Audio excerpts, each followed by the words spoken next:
Ya, entonces buenas tardes. Damos comienzo a la clase de Derecho Procesal Penal aquí en la Universidad Miguel de Cervantes. Esta es la clase, al parecer, la número 7 de este segundo semestre y hoy día es 8 de octubre del año 2021. Y lo que, como le había dicho antes de iniciar la grabación, lo que pretendo revisar y ver hoy día es los últimos intervinientes que nos quedan en respecto al artículo 12 del Código Procesal Penal, que serían la víctima y el querellante. Eso es lo que vamos a ver hoy día. Como ya les indiqué, es una clase que va a ser más corta y que lo que vamos a hacer es, bueno, dejar tiempo para que ustedes puedan estudiar para la próxima clase, y al final de la clase espero que si tienen alguna duda, alguna consulta, me la planteen. ¿Ok? Dicho esto, comenzamos. A ver, eh, ya hemos revisado, conforme a lo que dice el artículo 12 del Código Procesal Penal, el resto de los intervinientes o los intervinientes que corresponden al procedimiento penal. De esos intervinientes hemos revisado el Ministerio Público y el imputado y el defensor. Eso es lo que hemos visto hasta el momento. Ya habíamos visto que el Código Procesal Penal les llama intervinientes porque el procedimiento penal que no corresponde a todo lo que se denomina el proceso penal, tiene ciertas personas o incluso instituciones que pueden actuar en una etapa, podríamos decir, pre prejuicio, o o antejuicio, o podríamos incluso decir que es una etapa preparatoria para el juicio, o incluso una etapa que no es propiamente judicial y donde no se ejerce la jurisdicción propiamente tal, sino que es más que nada una labor administrativa por parte del Ministerio Público. Por eso, la denominación que existe actualmente de estas instituciones o personas que pueden participar en el procedimiento se les denomina intervinientes y no se les denomina partes, porque no son partes. Me gustaría saber si me están escuchando bien, porque esto va a quedar grabado y tienen que escucharlo después cuando quede grabado. Sí, lo escuchan por lo menos. Perfectamente. Ya, excelente, porque tengo el micrófono más alejado de lo normal, por eso les digo. Ya, a ver, hay una persona que se está tratando de unir. Bueno, a ver, nos quedarían entonces los dos intervinientes que serían la víctima y el querellante. Nosotros podríamos decir que respecto de la víctima y el querellante son intervinientes que en cierta medida podríamos indicar que no tienen la plenitud de los derechos o de las facultades que se le otorgan al resto de los intervinientes. Y esto es así en el entendido de que la relación procesal que se produce en el sistema penal es una relación procesal principalmente del Estado con el imputado.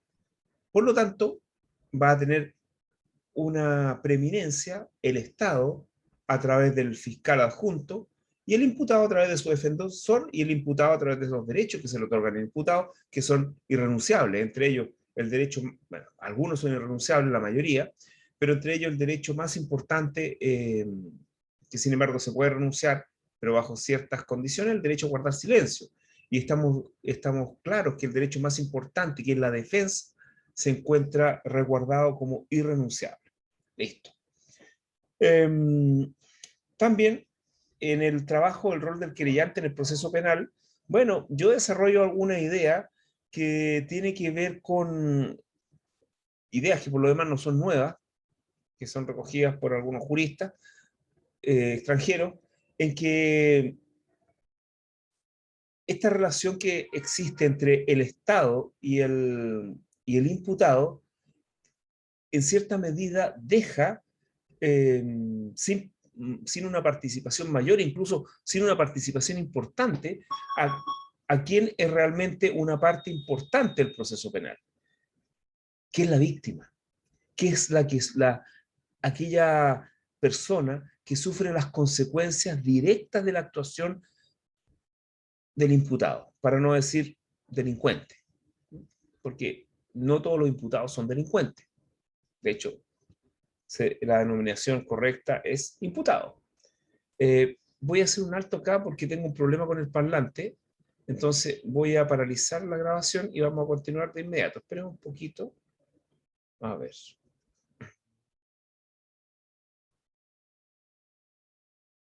Ya, ahora creo que estamos bien. ¿Me pueden hablar para ver si están funcionando estos parlantes? Sí, profe. Ya. Sí, Sí, es que yo lo que pasa es que yo tengo unos parlantes que los conecto, pero ahora se descargaron. Tienen más potencia. Entonces ahora estoy haciendo unos parlantes más pequeños para escucharlo. Entonces quizás van a tener que hablar más fuerte si es que quieren plantearme algo. Ya. Sigamos entonces con esto de la víctima y el querellante. Bueno, lo que pasa es que en un estado de naturaleza, que por lo más está explicado así en el trabajo, en un estado de naturaleza, ¿quiénes son los protagonistas de,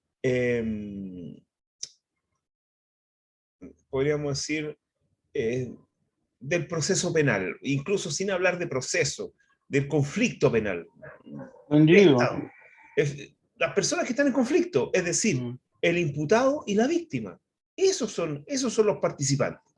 En el momento de que se crea el Estado, tenemos que el Estado toma las riendas y toma el control del conflicto penal en cuanto a su solución, y en esa medida, bueno, todos hemos renunciado a nuestro legítimo derecho en un Estado de naturaleza, eso sí, a repeler las actitudes violentas o a repeler directamente el rompimiento de la paz social, podríamos decir, a través de nuestra propia actividad, de nuestra familia o de nuestros amigos, de nuestro, no sé, nuestro clan o lo que sea. Pero cuando el Estado toma el control sobre el conflicto penal, es necesario que le entregue alguna forma de participación en el conflicto penal a la víctima. Si es que la participación que se entrega a la víctima es reducida, como ocurre, por ejemplo, en el sistema procesal penal chileno, y ya vamos a ver por qué reducida. Bueno, en el documento que ustedes ya habían leído, se dan cuenta que es reducida la participación de la víctima por varios aspectos que vamos a revisar cuando veamos la víctima y el querellante directamente, porque esto es introductorio. Podríamos decir, como dice ahí algunos juristas argentinos sobre todo, que lo que hace el Estado es expropiar el conflicto que es de las partes y sobre todo de la víctima, se lo expropia, pero no le entrega una suerte de contrapartida o indemnización. Y eso lo que va a generar en definitiva, o lo que podría generar, es una sensación de impunidad, una sensación de injusticia en la sociedad, una sensación de incluso de falta de Estado. Entonces, es sumamente importante que el Estado le entregue, al que le entregue a la víctima herramientas útiles para poder actuar lo más posible en igualdad de condiciones a lo resto de los intervinientes, que son fundamentalmente el Ministerio Público y el imputado, conjuntamente con su defensor. De hecho, la reforma constitucional del año 2011 avanzó en ese sentido. De hecho, hay una cosa muy extraña que pasó con la reforma constitucional del artículo 19, número 3 de la Constitución, que lo que buscaba era darle, fíjense lo que pasa con la reforma. El objetivo de la reforma del año 2011 era darle herramientas de participación más efectivas a las víctimas, a no cualquier víctima, a las víctimas de delitos violentos, en el sentido de que tuvieran la misma posibilidad de tener una representación jurídica a través de abogados pagados por el Estado. Ese era el sentido de esa reforma. Y esa reforma, en cierta medida, se desnaturalizó porque lo que hizo fue darle más atribuciones, o más que más atribuciones, es establecer de forma irrenunciable la defensa del imputado.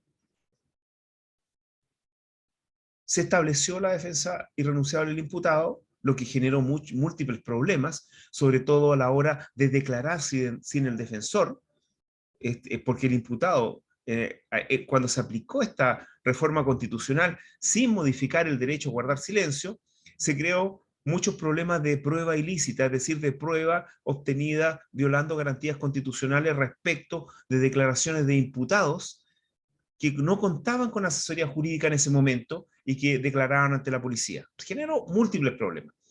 Ya, voy a terminar con esto porque me levantaron la mano, pero fíjense que, y justo el sentido de la reforma era el establecer una defensoría de las víctimas de delitos violentos, lo cual tampoco implicaría un menoscabo tan grande en el erario público, porque solamente se refería a víctimas de delitos violentos, no a cualquier persona, víctimas de delitos violentos, lo cual hasta el día de hoy, como ustedes pueden apreciar, no existe. Actualmente, si una persona es objeto de un delito violento, no cuenta con el apoyo jurídico del Estado de forma institucional, porque podrán haber corporaciones, municipalidades, etcétera. El Ministerio del Interior, que muchas veces quizás tomará carta en el asunto porque es responsable de la seguridad interna, etcétera. Pero no existe una institución a modo de la Defensoría Penal Pública para que respalde, resguarde los derechos de las víctimas de delitos violentos de manera institucionalizada, que era el objetivo de la reforma constitucional del 2011. Ya, don Roberto Mora, dígame.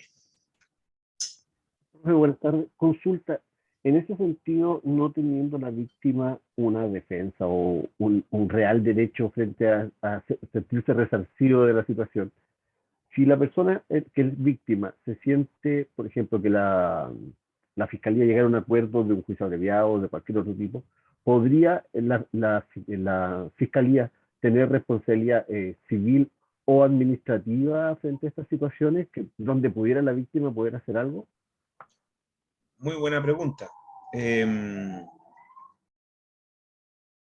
bajé la mano. Muy buena pregunta. Mire,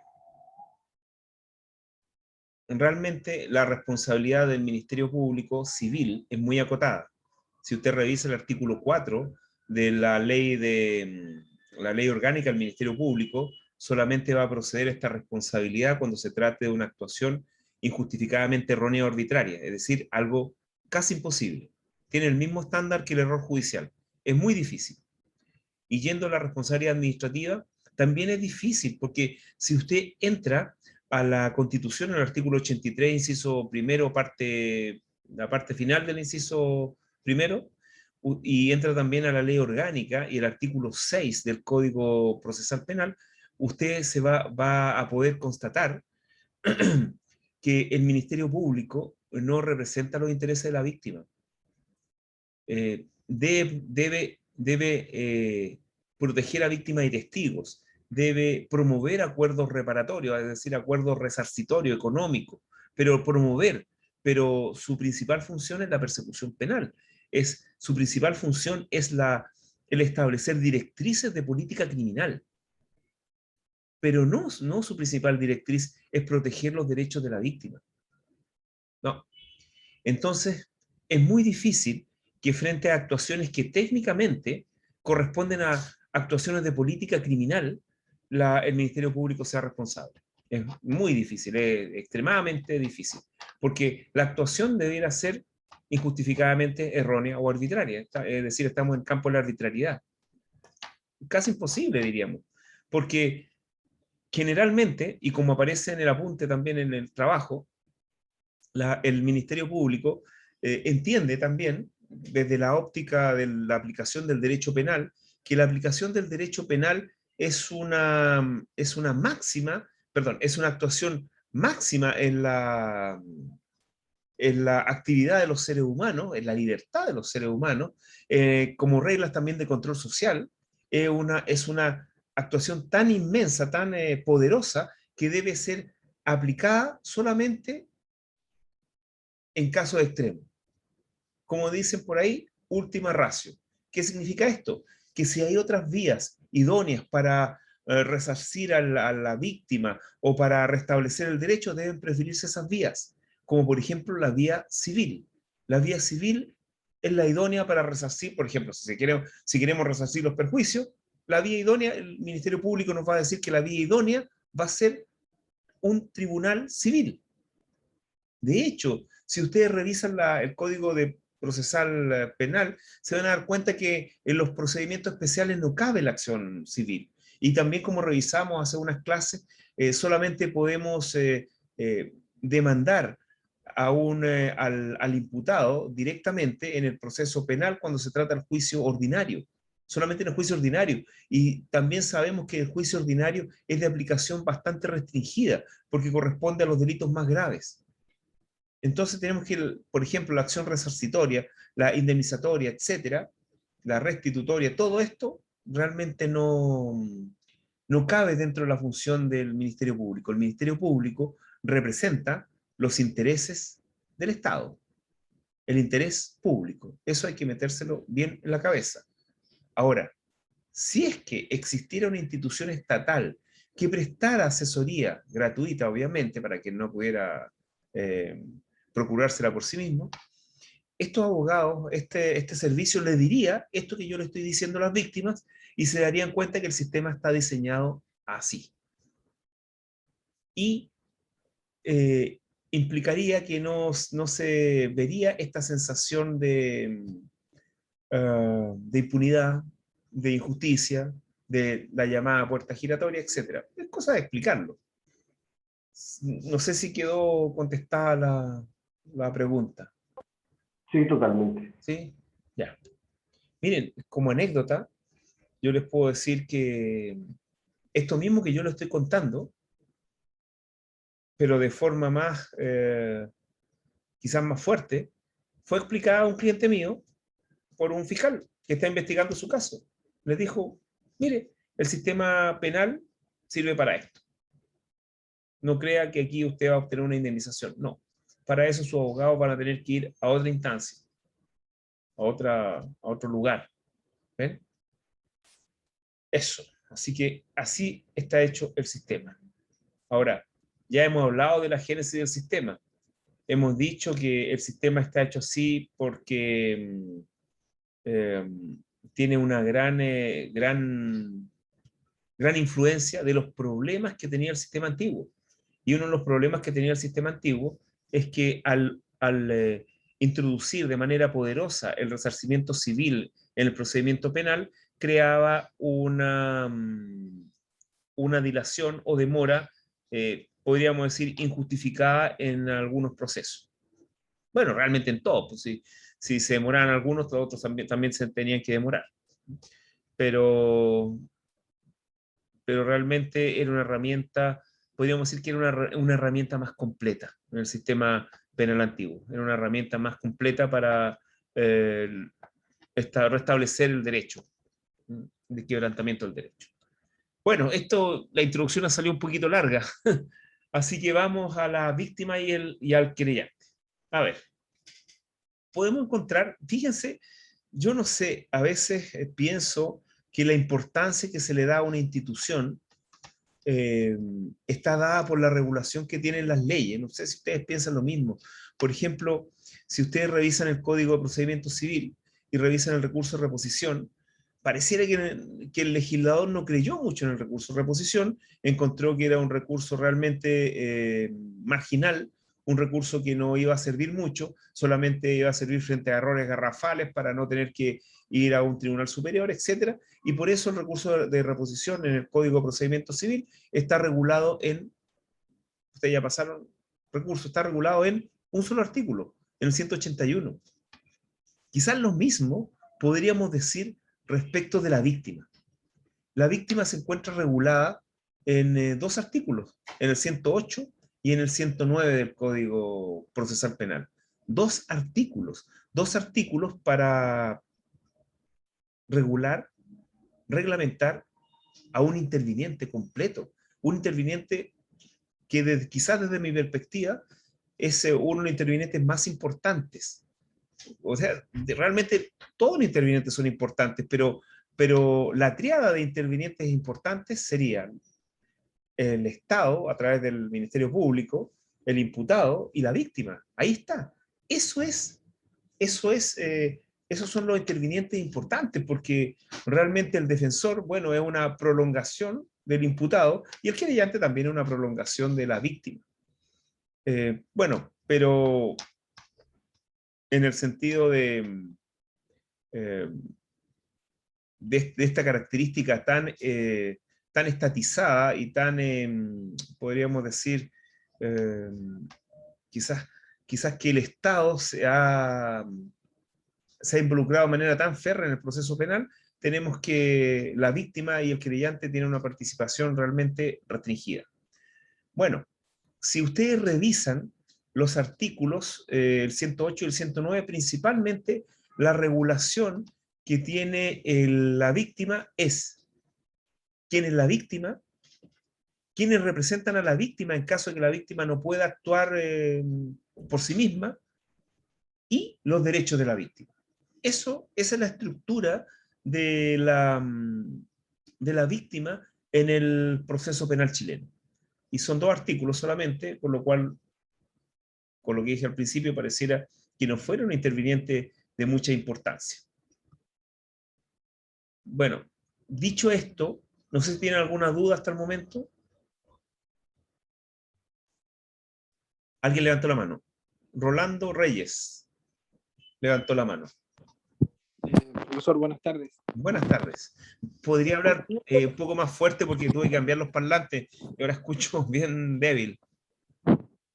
Bueno, un poco en la línea de lo que decía usted acerca de la valoración que se hace respecto de ciertas normas, se observa siempre que el derecho penal de alguna manera se ha establecido como moneda de cambio para efectos políticos. Es decir, cuando hay crímenes que son de alta connotación pública, salen siempre nuestros legisladores a hablar de que las víctimas deben tener más derechos, de que se va a crear un órgano especializado, pero finalmente vemos que se transforman esas aseveraciones en populismo, porque tal cual dice usted, un interviniente tan importante dentro del proceso penal, regulado en 2 artículos del código,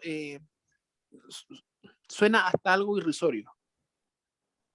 Siempre se dijo que de alguna manera el proceso penal o la reforma del proceso penal apuntaba precisamente a mejorar de alguna manera, y entre comillas digo, el servicio a las víctimas, cosa que al parecer en la realidad no sucede.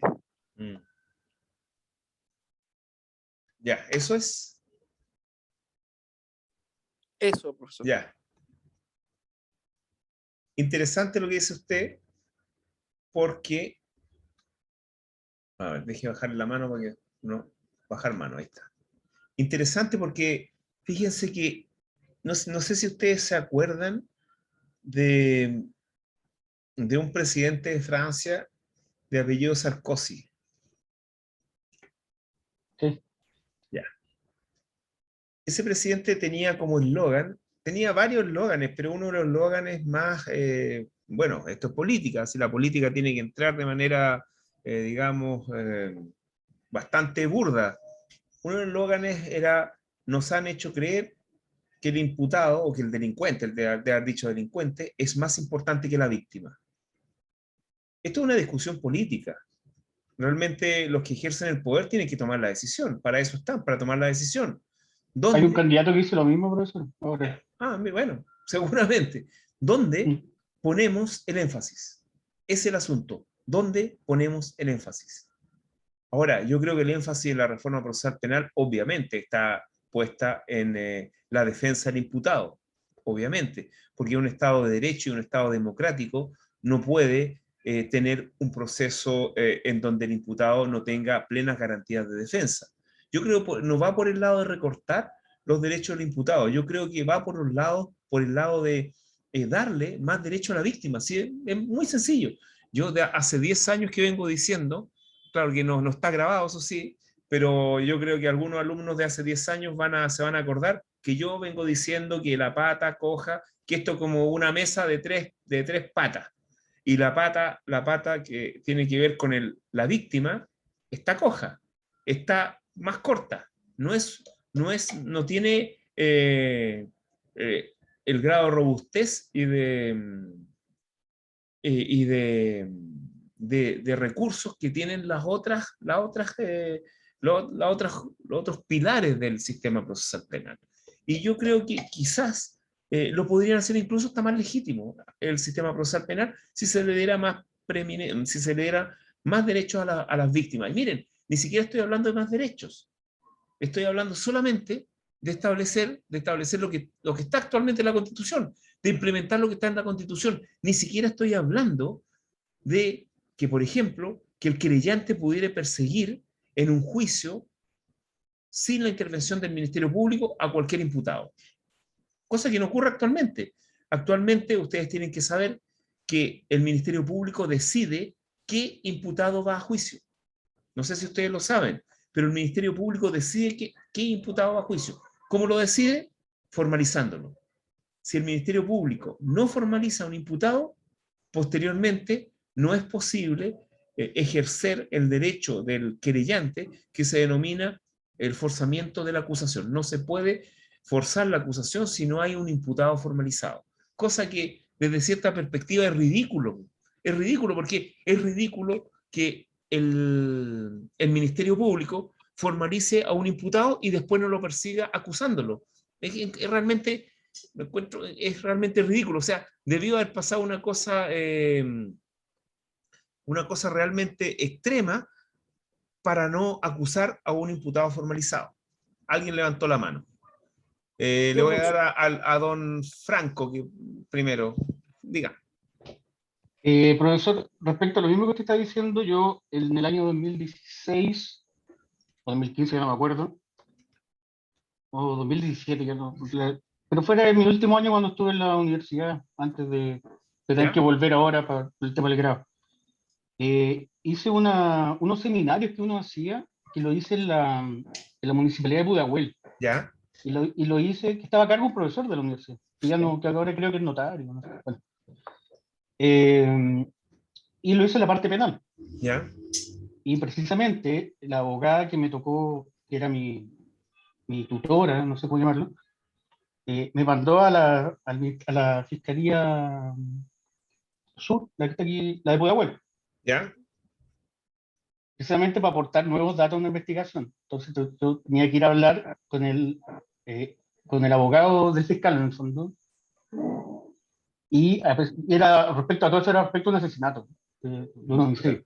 ¿Ya? En un tema más o menos complicado. Y a pesar de que nosotros le entregábamos los nuevos datos y le aportábamos nuevos datos para la investigación, ellos no lo tomaron en cuenta. No.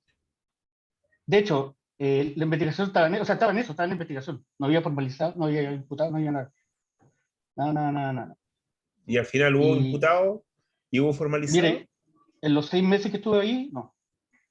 No, eso quedó ahí.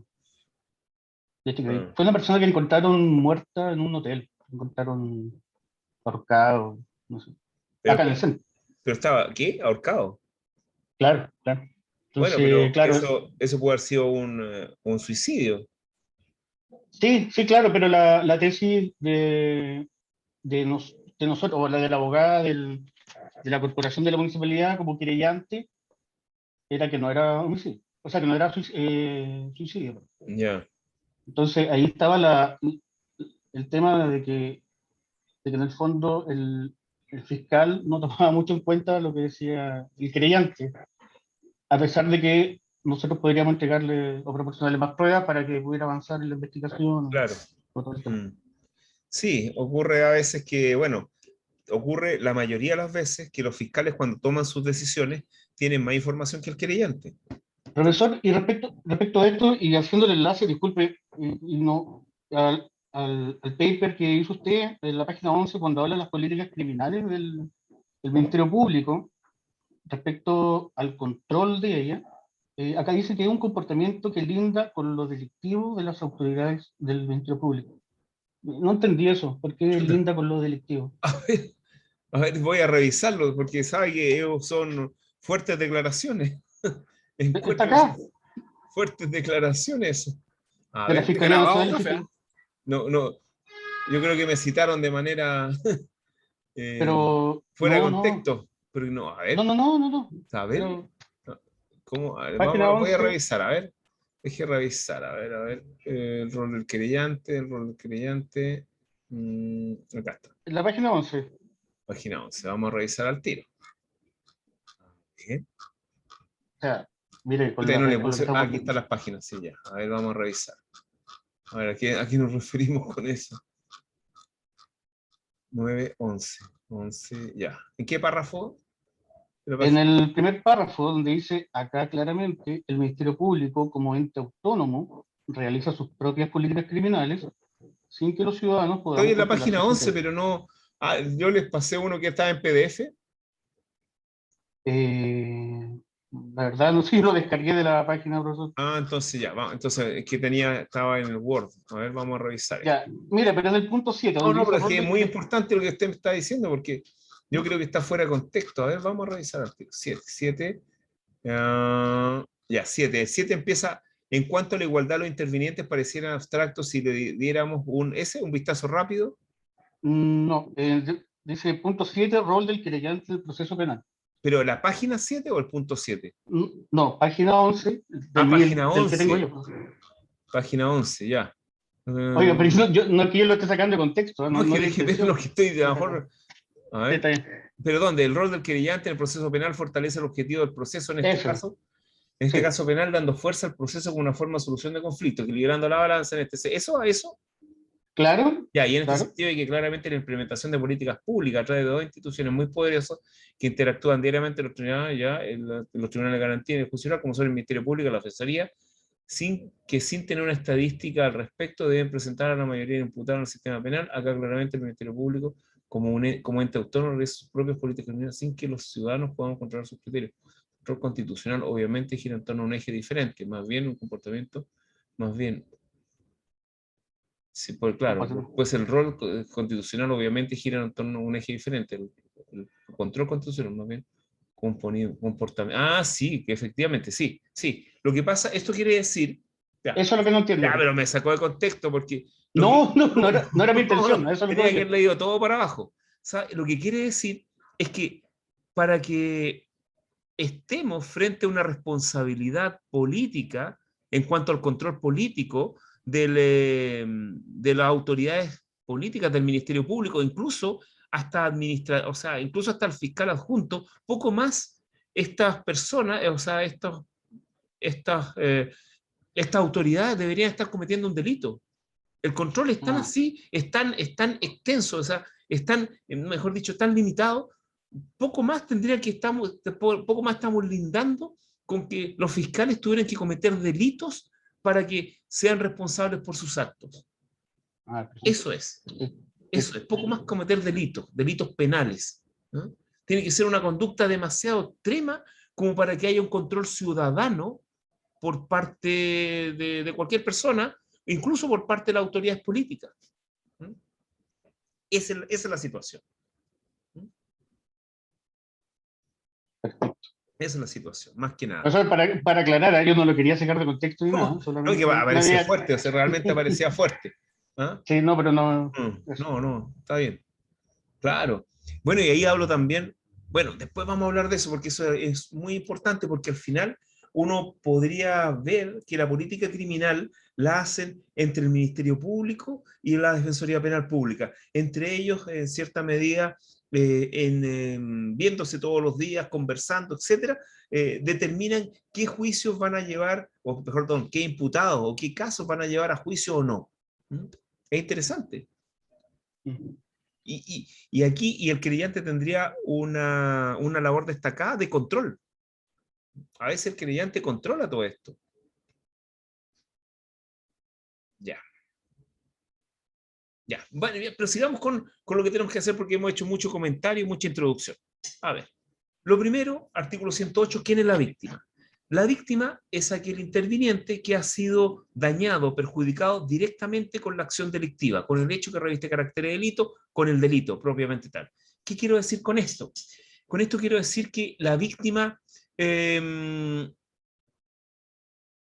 el directamente dañado con la actividad criminal y no el dañado, digamos, por repercusión o por, podríamos decir, indirectamente. Me explico. Por ejemplo, si es que usted estaciona su auto fuera de su casa y una persona en estado de ebriedad choca su auto, lo destruye completamente, lo deja como un acordeón. Ustedes van a decir que la víctima aquí sería, bueno, principalmente serían ustedes, pero también se supone que como el manejo en estado de ebriedad es un delito, peligro en abstracto, que se supone que se comete contra toda la sociedad, pero principalmente ustedes son víctimas, porque resultaron dañados una parte de su patrimonio, que es su vehículo motorizado. Pero ¿qué pasa si ustedes tienen asegurado su vehículo, su auto? Y la compañía de seguros les va a pagar el valor comercial del vehículo, por lo tanto, ustedes no resultan ser dañados. Pero, ¿qué pasa con la compañía de seguros? Que al final sí resulta ser dañada. La compañía de seguros, en este sentido, no es perjudicada directamente. Al final es dañada, pero de manera indirecta. A quien perjudicaron directamente es al dueño del vehículo. Solamente el dueño del vehículo es víctima. Los terceros dañados civilmente en este caso y que de manera indirecta no son víctimas. Eso es lo primero que tengo que indicarles respecto de quién es la víctima. Como anécdota, yo les puedo decir que en algún momento de mi vida me desempeñé como abogado externo, podríamos decir, de compañías de seguros y tuve que ir a alguna audiencia. Me parecía extraño, al inicio de la reforma procesal penal en Santiago, me parecía extraño esto que yo como representante de la compañía de seguros pudiera tener alguna voz en esa audiencia y claro, en ese momento el juez me dijo, mire, usted no es víctima para el sistema penal, pero igual lo vamos a dejar participar. Pero efectivamente yo no era víctima, solamente iba a buscar datos, más que nada. Bueno, esa es la víctima directamente. Ahora, ¿qué pasa si es que la víctima no puede ejercer sus derechos? Porque se encuentra imposibilitado o porque se encuentra con la imposibilidad máxima que ha fallecido, ha muerto. El artículo 108,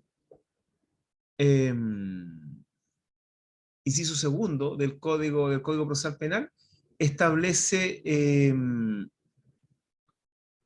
quiénes representan a la víctima en caso que la víctima no pueda ejercer los derechos. Y ahí aparecen varias personas, varios tipos de personas. El número 1 aparece el cónyuge o el conviviente civil y los hijos. El número 2, los ascendientes. El número 3, él o la conviviente de hecho. Estamos hablando de hecho. El número 4, los hermanos. El 5, el adoptante y adoptado. ¿Ah? Bien.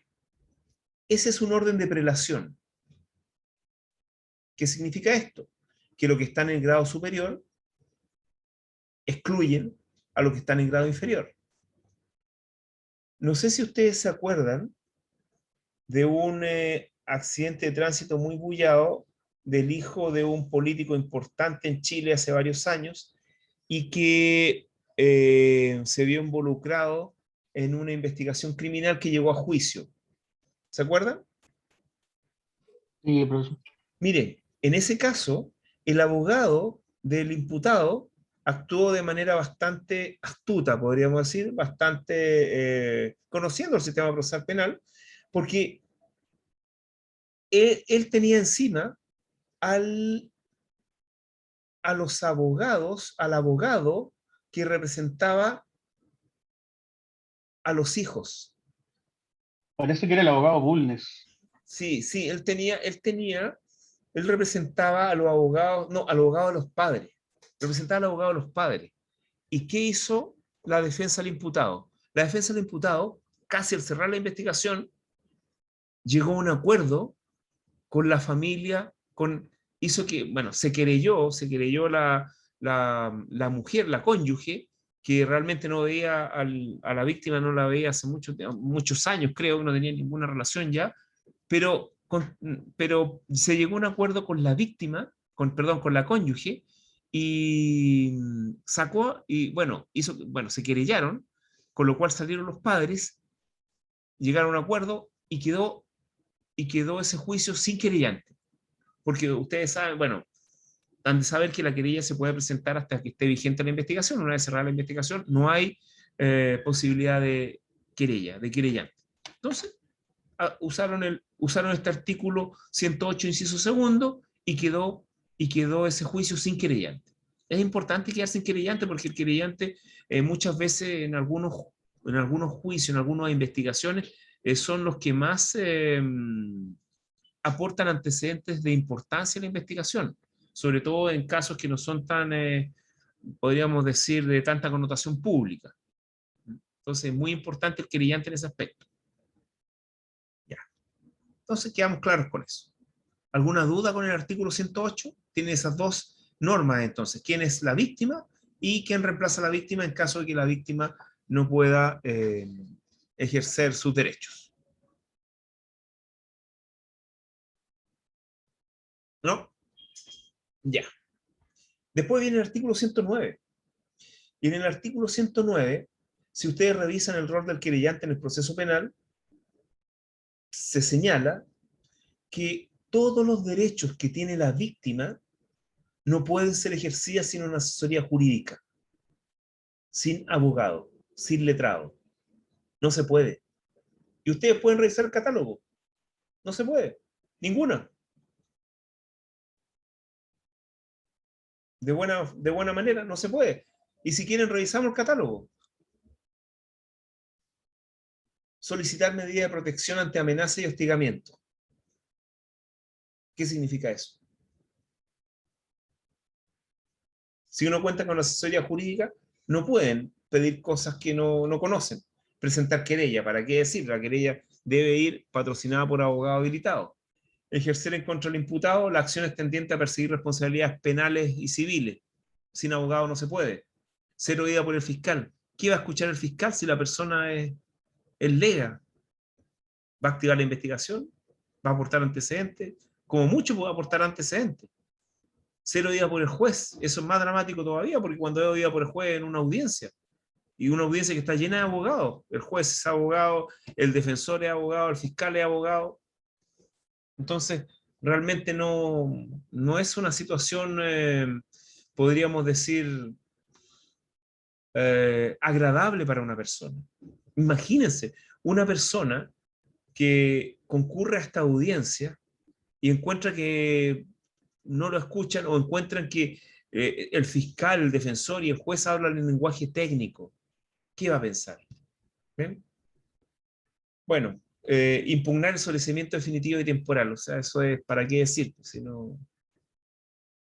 Y también hay un derecho que tiene la víctima que no se ha querellado, que es impugnar la sentencia absolutoria. También sin abogado no se puede. Entonces, si revisamos el artículo 109, nos encontramos realmente con un mal sabor de boca. ¿Mm? Si fuéramos víctimas, y víctimas de delitos violentos, sobre todo. Malo, malo. Y víctimas sin dinero.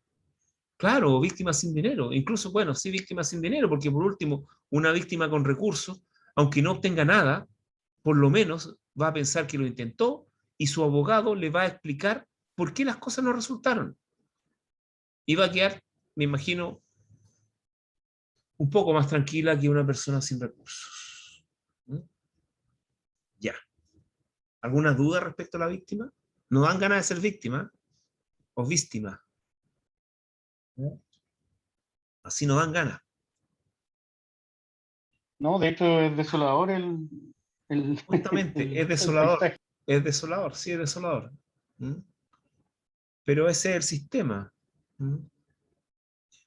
El sistema no creo que esté mal, lo que pasa es que está desequilibrado, ese es el problema, que, desde mi perspectiva, porque esto mismo yo lo dije hace 10 años y en una charla, eh, y, y, digamos el otro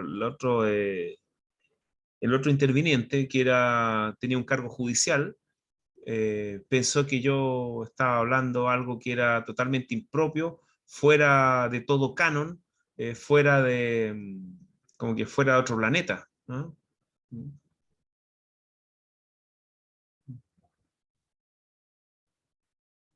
Es así como Kiko, del Chavo del Ocho, como el dueño de la pelota. ¿Ah? Actualmente los dueños de la pelota son en el proceso penal, el conflicto penal, son el Ministerio Público, el defensor y el juez. Ellos son. Y a la víctima no la dejan jugar. Es una pequeña metáfora, ¿no? Un poquito burda, pero así se debe sentir, así uno se siente cuando es abogado querellante, realmente. Siente como que no lo dejan participar. Bueno, ¿algún otro comentario respecto a la víctima?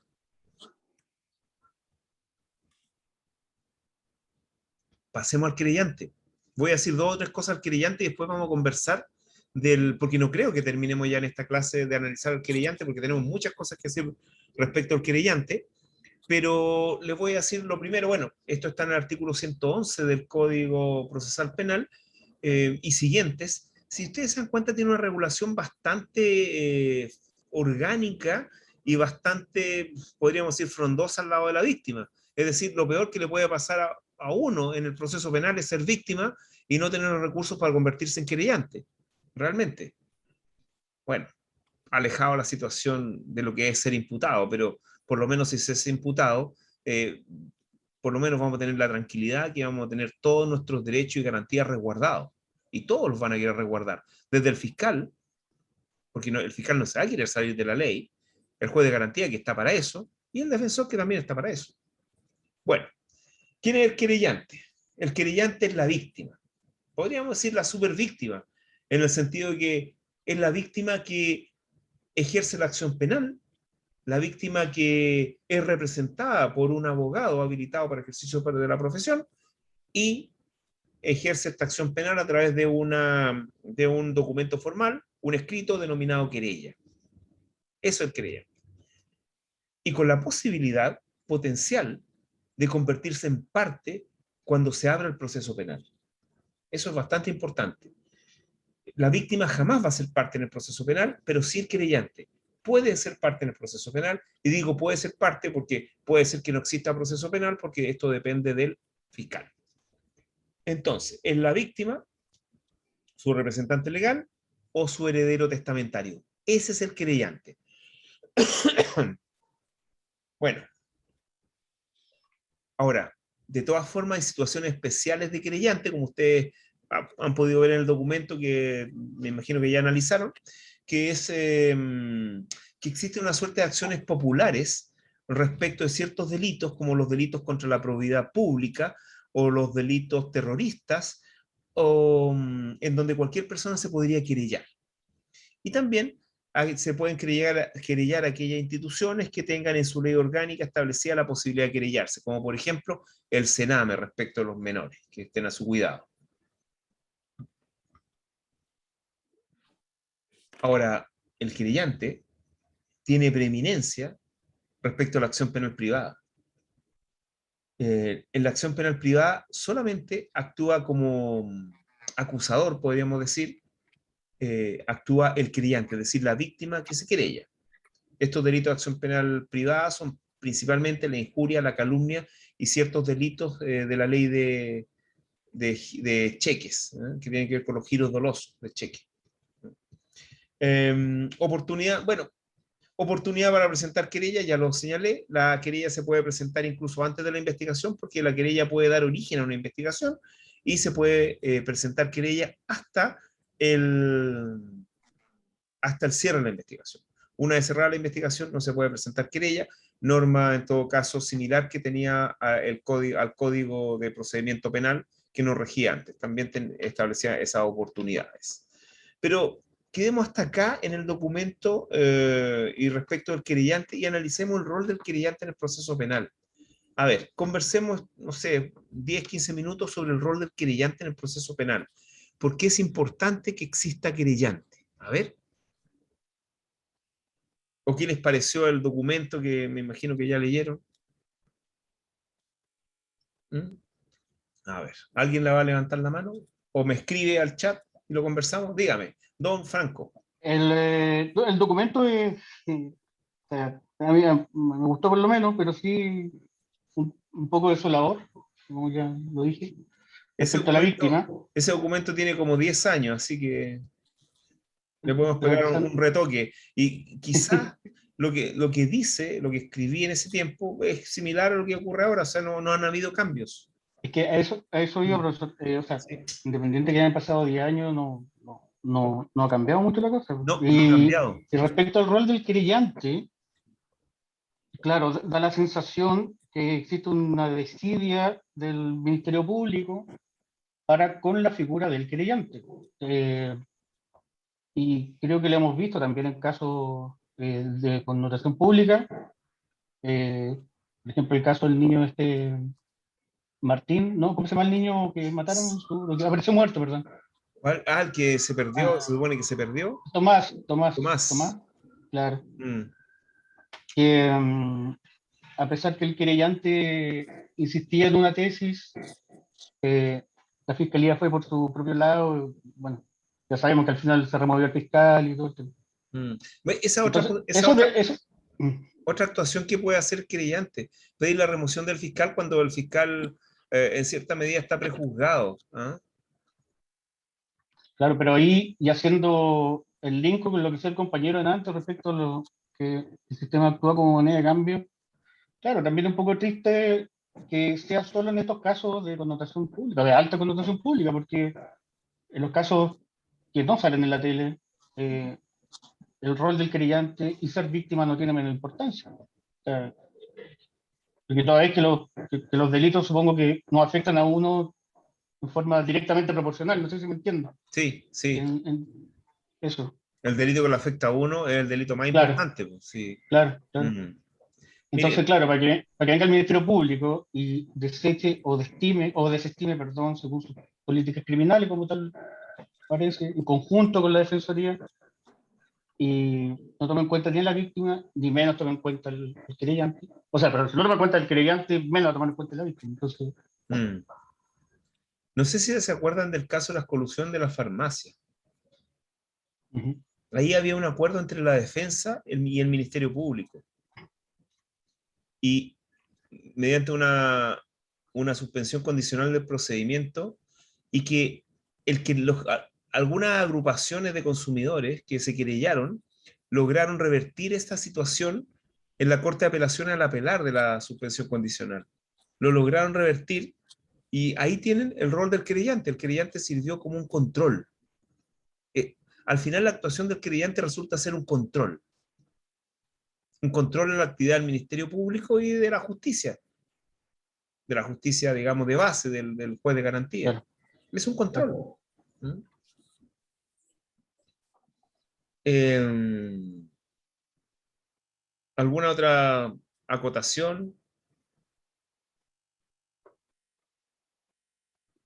¿Alguna anécdota, alguna cosa que hayan visto que le haya tocado participar? Que yo les puedo contar que, por ejemplo, al principio de la reforma procesal penal, uno tendía a ver, esta cercanía que existía entre el fiscal, el defensor y a veces el juez.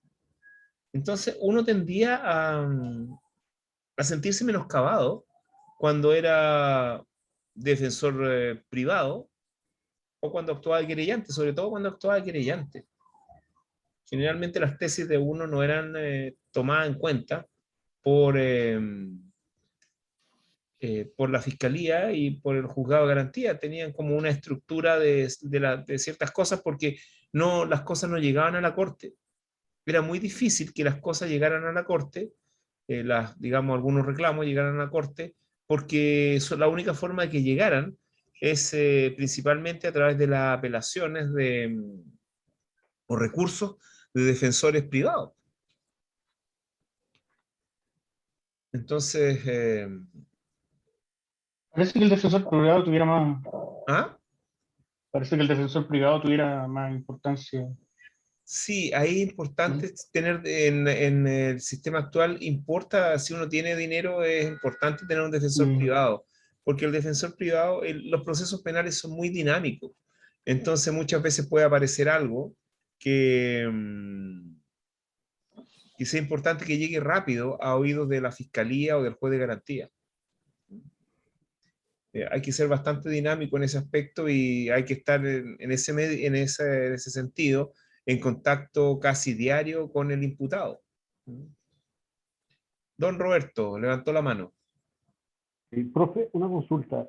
A ver, una vez que la querella es tomada, es declarada admisible por el tribunal, y para la solicitud de trámites, de actividades, de acciones, de lo que estaba comentando recién, ¿eso se pide a la fiscalía directamente? Porque ellos son los Sí, que llevan a cargo la investigación. Ya. sí. Perdón, que la segunda parte, o es a través del tribunal que yo voy a pedir cosas. No, mire, la estructura que tiene el proceso penal en Chile actual es una separación de funciones como lo vimos en el inicio del documento, que nos sirve de base para el estudio de este semestre, donde tenemos al Ministerio Público que dirige la investigación e incluso investiga directamente, y por otro lado, eh, el juez, que lo único que hace es resolver peticiones tanto del Ministerio Público como de las partes, pero quien dirige la investigación y ordena a las policías a hacer diligencias es el Ministerio Público. En muy pocas situaciones, que son principalmente lo que vimos de la declaración del imputado, la declaración judicial que puede prestar, podría el juez de garantía sugerir algunas diligencias al Ministerio Público y tan solamente al cerrar la investigación, eh, según lo que establece el 257, el Código Procesal Penal, el juez de garantía podría ordenar la práctica de ciertas diligencias que hayan sido omitidas de pronunciamiento por parte del Ministerio Público o lisa y llanamente negada. El juez de garantía en muy pocas ocasiones se introduce la actividad probatoria, podríamos decir, del juez del Ministerio Público. Muy pocas ocasiones. Y solamente para proteger derechos del imputado de la víctima. O sea, en estricto rigor, esto es casi una solicitud de tipo administrativo, salvo el momento de la reapertura de la investigación, donde yo Justamente. técnicamente puedo ejercer derecho en el tribunal. Justamente. Es una petición más bien administrativa al Ministerio Público para realizar diligencias. Sin embargo, vamos a ver que el Ministerio Público, tanto en el Código Procesal Penal como en su ley orgánica, tiene la obligación de actuar con objetividad, mediante el principio que se denomina principio de objetividad en cuanto a la dirección de la investigación. ¿Qué significa esto? Significa que el Ministerio Público tiene que investigar con igual celo aquellos antecedentes que sirvan para imputar, o sea, para sindicar al imputado como autor o cómplice o encubridor de un delito, para esclarecer el delito, para agravar la responsabilidad incluso del imputado, como también para esclarecer en favor del imputado los hechos con una tesis alternativa de teoría del caso, o para disminuir su responsabilidad o incluso para excluirlo, ¿m? Para declararlo inimputable o exento de responsabilidad penal. Tiene que investigar con igual celo y en ese sentido tendría que acceder a las peticiones de diligencia tanto del imputado como de la víctima, como del querellante, mejor dicho, ¿m? Siempre y cuando sean pertinentes. Sí, eso mismo está pensando, que obviamente que si el Ministerio Público se abriera todas las posibilidades, uno podría dilatar eternamente una investigación o desvirtuarla. No tan así, porque la investigación tiene un plazo que puede ser máximo 2 años desde la formalización, o también puede ser un plazo judicial que es menos de 2 años. Entonces, eso es lo bueno de la reforma, que estableció un plazo de investigación acotado. Eso sí, que eso es la investigación formalizada, porque si no hay formalización, la investigación puede ser eterna. Pero ahí está el derecho del imputado del artículo 186 de pedir que se le formalice y se le fije un plazo en la investigación y se le informe sobre los hechos de la investigación, en cuanto, todo esto en cuanto le cause perjuicio al imputado. Eso respecto Perdón, disculpa, Roberto. perdón, solo para cerrar. No, Disculpa, disculpa. solo para cerrar. El tema de esta solicitud que se hace a la Fiscalía, ¿se hace por intermedio de citación directa? ¿Se hace una presentación escrita? ¿Cómo funciona en la práctica esa situación? En la práctica, bueno, antes de la pandemia y post pandemia. Antes de la pandemia, uno iba con su escrito y pedía escrito que decía solicito diligencia y ponía todas las diligencias. O incluso la propia querella. Generalmente, cuando uno presenta una querella, para que no le vayan a cerrar la investigación rápido, uno tiene que pedir todas las diligencias que se le ocurren en la querella. Todas, tiene que llenar de diligencias al fiscal. Cosa de que si de repentinamente cierra, nosotros podemos revisar que no la hizo toda y podemos pedir la reapertura.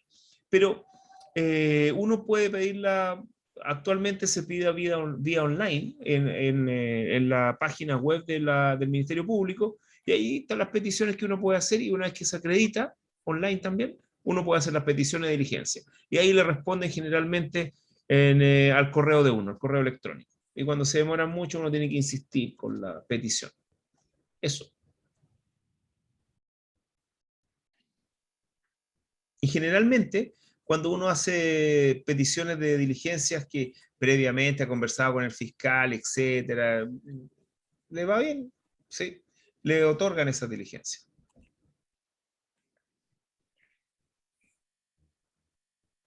Eso. ¿Alguna otra duda? ¿Algo que le haya llamado la atención respecto del documento? Ahora releyendo el documento, claro, yo lo hice hace el 2011 pensando de que iba a haber un cambio radical en lo que ocurría hasta el 2011, la reforma procesal penal, en la medida de que existía esta reforma constitucional. Pero después de 10 años me doy cuenta que no, realmente no es así.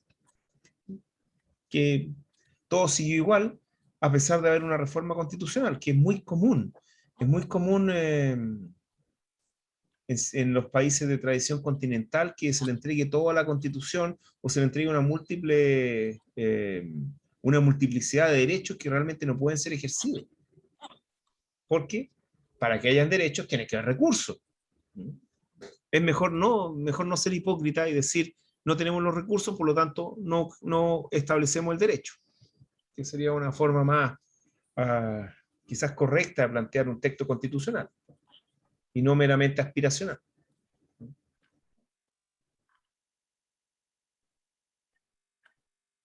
Eso, ¿alguna otra duda? ¿Consulta? ¿Puedo preguntar de nuevo, no? Sí. No hay problema. Para eso estamos.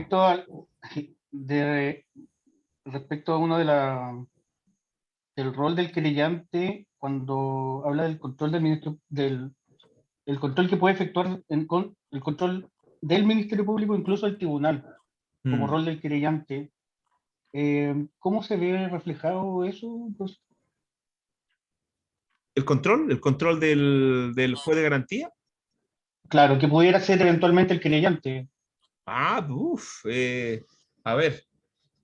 Bueno, lo mismo que yo le acabo de decir respecto del caso de la colusión de la farmacia, en donde los abogados defensores de la farmacia, de los gerentes de la farmacia, las farmacias en general, llegaron a un acuerdo con el Ministerio Público en el cual iba a haber una salida alternativa, es decir, no lo iban a llevar a juicio, sino que ellos iban a pagar una indemnización a sus clientes y iban a ser exentos, no se le iba a aplicar la ley penal, no lo iban a condenar, o sea, no iban a pasar por un juicio penal, y en esa medida los querellantes apelaron de esa resolución y la Corte le encontró razón y así se pudo aplicar, digamos, la ley como debiera haber sido aplicada y llevarlo a juicio.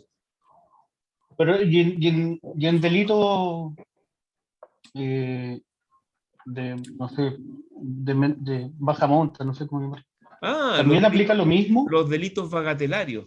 Es que ahí hay un problema Ese es grande. el punto. Porque... Sí, hay un problema bastante grande, porque los delitos bagatelarios no son importantes para el sistema procesal penal, porque el sistema procesal penal tiene que seleccionar las causas que o las investigaciones que va a llevar a juicio, y que tengan, podríamos decir, una mayor rentabilidad para el Ministerio Público, rentabilidad en cuanto a su actividad. Si se va a desgastar en esto, que por lo menos lo gane. Esa es una decisión política del Ministerio Público, ¿ya? La otra, que si quizás no va a ganar esto, pero es de tal importancia que hay que llevarlo a juicio, lo lleva a juicio. Decisión de política criminal. Pero ¿qué pasa con los delitos bagatelarios? ¿Qué pasa con el hurto hormiga? Pillan a una persona con hurto hormiga, lo más seguro, incluso hay un manual para los fiscales para aplicar. Primera vez, suspensión condicional. Chao, no se acerca al supermercado en un año. Suficiente, listo. Con eso es suficiente. Segunda vez, no sé, acuerdo reparatorio. Promover el acuerdo reparatorio para que salga por acuerdo reparatorio. Tercera vez, investigar todo. A lo mejor, tercera vez, investigar todo. Y ahí, no sé si ustedes conocen una empresa que es la primera que vio un nicho de negocio en esto que se denomina Alto. Conocido. Ya.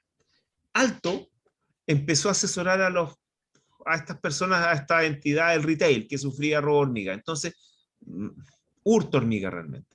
Entonces, ¿qué empezó? Empezó a perseguirlo. Habiendo un querellante en una causa, ya no le era tan fácil al Ministerio Público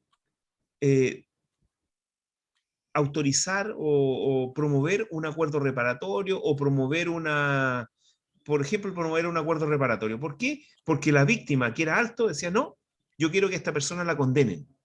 ¿Por qué?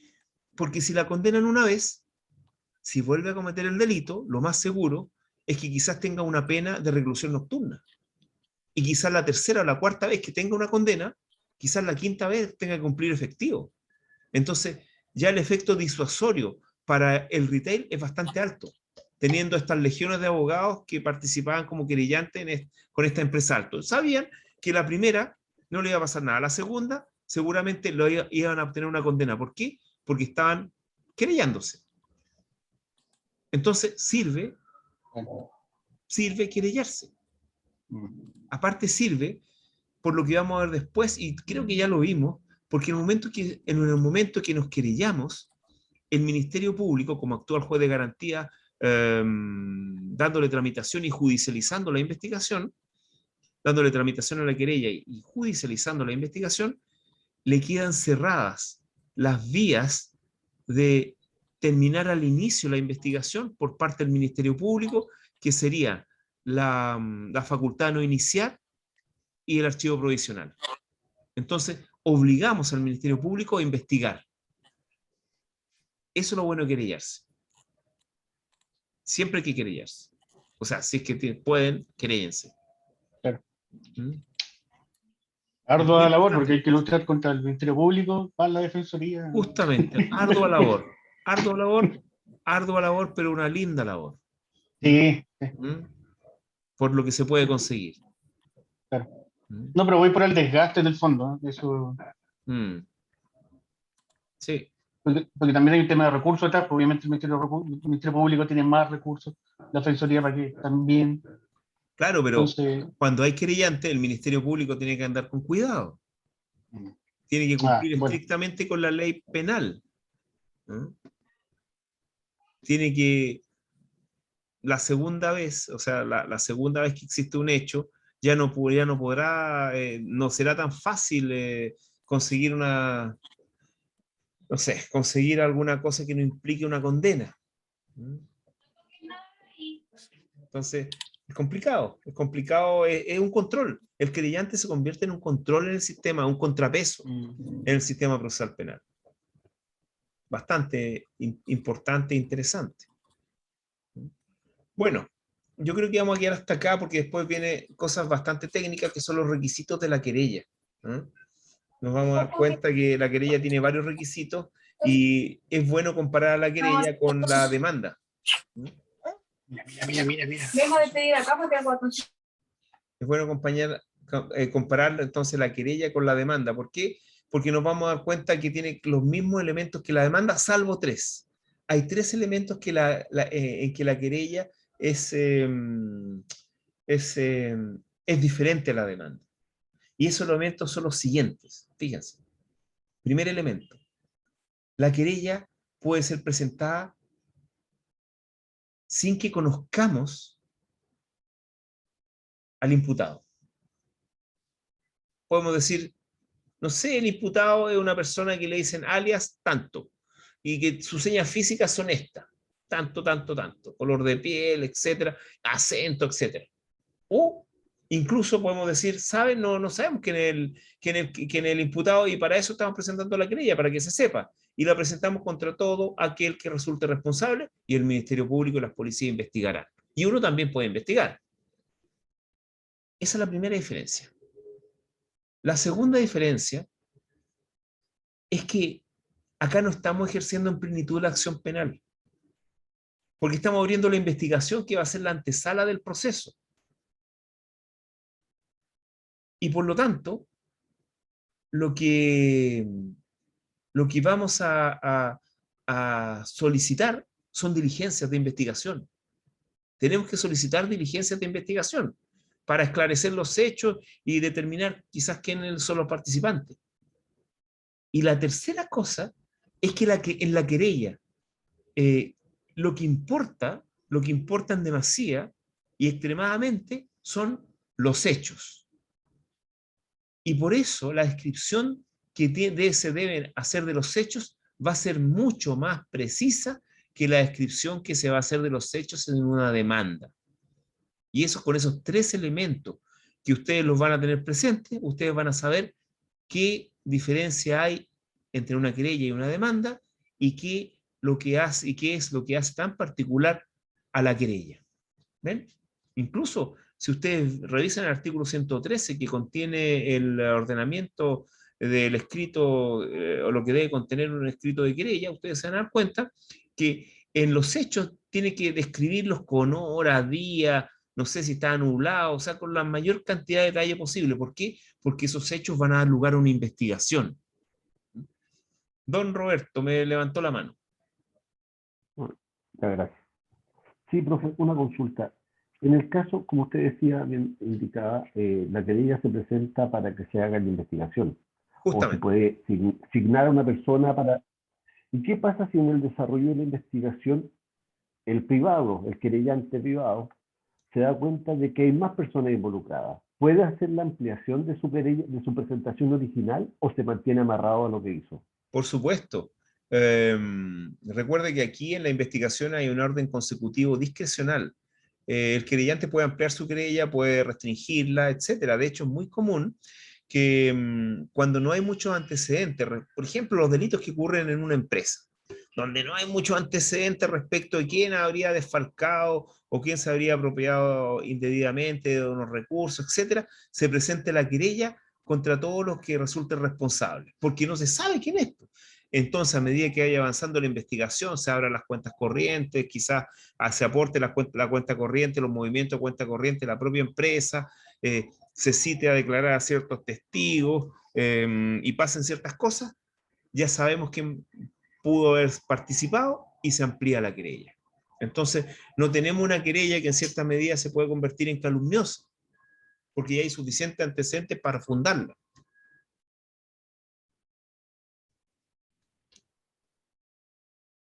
¿Sí? ¿Ahí sí? Parece que Ya, sí. muchas gracias. Sí, muchas gracias. Ya, Sí. ya, ok. Ya, entonces nos vamos a despedir y antes quisiera saber si tienen alguna duda, alguna consulta para la prueba. No, por mi parte, ¿No? no, problema, no, Ya, profe. bueno, si tienen cualquier duda o consulta, ustedes saben que me pueden escribir y yo les contestaré. Así que nos estaremos viendo la próxima semana. ¿Ah? ¿Ok? Perfecto, profe. Ya. Pórtense bien. ¿Ah? Estudien. Ya, ok. Ya, Gracias. Listo, Hasta estén bien. luego, profesor. Chao. Chao. Buen fin de semana para todos. Igualmente. Chao. Chao. Ay.